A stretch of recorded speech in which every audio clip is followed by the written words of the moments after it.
Just put one bulb at a time in. This is from Mama_Rivard on Instagram. I have a question about the garlic you peel and put in small container. How many days is it good for? Does it go in the refrigerator? Once I peel it, I keep it in the fridge because I trim the end of the garlic. I crack it with the top of my hand on the knife. And I do a couple bulbs at a time, as much as fits in the little container. Because of the amount of garlic we use, I literally refill it sometimes every day or at the most every other day. I would say for you, do a bulb. And when you get down to 2 cloves, you'll probably be at the end of the week, then do another bulb. Just put one bulb at a time in. And for most people, that would last you about a week, and it's fine for a week. Absolutely. Okay, next question is from Annette Squirks on Facebook.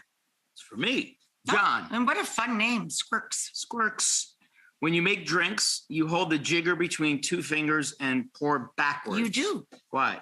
Yeah, I guess I do this kind of thing instead of that kind of thing. See, because like it's less awkward. Yeah, like if I'm pouring this way, it's a whole elbow thing, and this is just boom, one movement. It tilts in a little quicker, and I think that working bars, you have to move as quickly, efficiently and with elbows in, because there are bar backs and other bartenders working with you. So I think that's a habit you see a lot in people that mix cocktails. Yeah. That small movement versus larger movement. Plus, when you're pouring a measure, it's got to come right up to the top, and it's easier to see it. It'll stay steady, yeah. And you're right. You can read it better. You're right over the shaker instead of over here. What a great question, though. Very astute. It's like a tennis backhand. It's just easier. Annette, on it.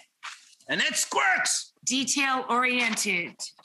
From Carol Trick on Facebook. Another amazing name. The two of you got to get together and start a band.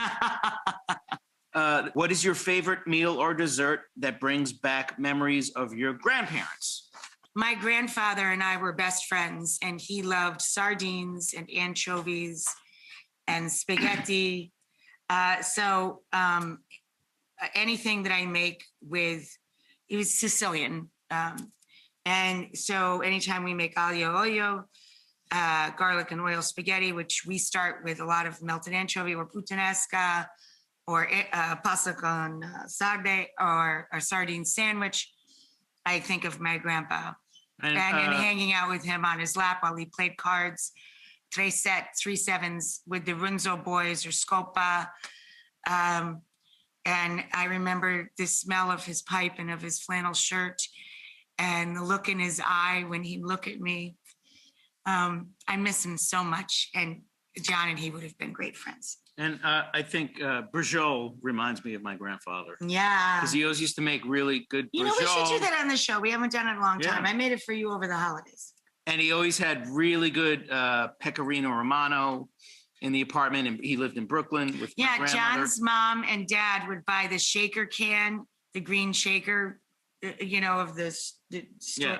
And John hated it. He loved going to your grandpa's because you'd get pecorino, you get locatelli. Yeah, they got locatelli, and they had this great bakery near them where they have the crusty sesame seed. We call it Brooklyn bread. It was just this amazing, just delicious Italian bread.